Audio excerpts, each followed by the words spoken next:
asalaamaaleykum wa rahmatullahi taala wa barakaatu. bokk yi ni seetaan fu ñu mën a nekk ci biir adduna bi ñoo ngi leen di nuyu di ñaanal Cheikh Mouhamadul Muntaqa al Khalifa ñaan yàlla sunu borom mu yàggal ko te wéral ko di ko ñaanal njabootu Serigne Touba ak mboolem kilifa diine yi. boo leen gisee jotaay bi nag li ko sabab mooy ñëw ci bis bi nga xam ne Cheikh Mouhamadul Muntaqa da koo joxe ndigal muy bisu xasiide boo xam ne day am benn fan ci weeru muharram fi Touba incha allah. muy ndigal loo xam ne nag da koo teg ci loxoy njabootam Serigne Hamsatu Mbakke moom Serigne Chouaïbou mi nga xam ne moo jiite xaside yi waaye jox ko kuréelu xisbu tarqiya bi nga xam ne ci njiitu Serigne Youssou Diop. loolu moo tax tey jii ñu ñëw ànd koog yéen ngir fas yéene koo yaatal fas yéene cee woote ay jataay yoo xam ne nag jataay waxtaan lay doon waaye jataay soññee lay doon. ngir loolu nag tax ñu am commission boo xam ne day jëm ci waxtaane bis bi ak wàccaayu bis bi ak li jëm ci bis bi yëpp naan ko kilifa yi nga xam ne ñoom ngeen gis ñu feggoog ñoom.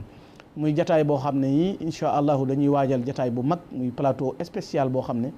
mi ngi war a am 1er août di dibéer muy dimanche ñu war ko amal 22h ci télévision bu mag bii di Al Mouridiya fas yéene ko ànd ak yenn ci télé yi di ci woo ñëpp di ci tàllal ñëpp loxo ak site internet yi ak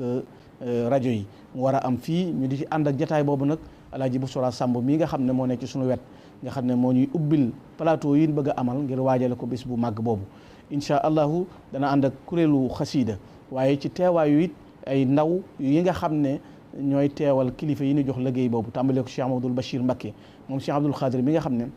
bis bi waxtu wa sëriñ bi joxee ndigal yi ba léegi mi ngi soññee te li ciy taxawaayam wet gu ne ma nga ca waaye sëriñ Hamsatu Mbacké mi nga xam ne moom it sëriñ bi wax na ne lu waaye di def ci xaside yi moom nga ciy dimbale kon incha allah ak ay ndawam waaye sëriñ Youssou Diop mi nga xam ne mooy kilifa ak daara ji ñu fas yéene ko ànd ak waa daara ji jataay boobu nga xam ne mooy ubbi plateau yi mu war a doon dimanche le 1er août ñu ngi ciy woo ñëpp presse bi yëpp ñoo ngi leen koy yëgal 22h lay tàmbali incha allah fii ci daaray Hizbut Tarqiyyah muy télévision yi muy rajo yi muy site internet yi jataay boobu Serigne Busra Samb la ñu ci àndal ak Serigne Fallou Gala Silla ak ñi nga xam ne ñooy fekkee jataay boobu nu ànd kook ñoom xam ngeen ne fii ci biir kër gi am na fi suñu kilifa yoo xam ne ñoom lañ fiy fekk ñu ànd ak ñoom ñu dalal nu Serigne Lamine Diouf waaye Serigne Ahmadou Touré mii nu feggoo kon jataay baa ngi noonu ëllëg lay am incha allahu di le 1er août fii ci daaray Hizbut Tarqiyyah ngir waajal bis yi ñëw sunu kanam ngir loolu nag ñu ngi ciy fàttaliwaale ne bis yi di ñëw ci kanam jataay bis bu ci nekk am nañ ay jataay yu ñu war a amal muy ay plateau yoo xam ne danañ ko seq ak ay boroomi xam-xam ñun nag ndonga lañ loo xam ne dañoo jiital ne ñu coordonné loolu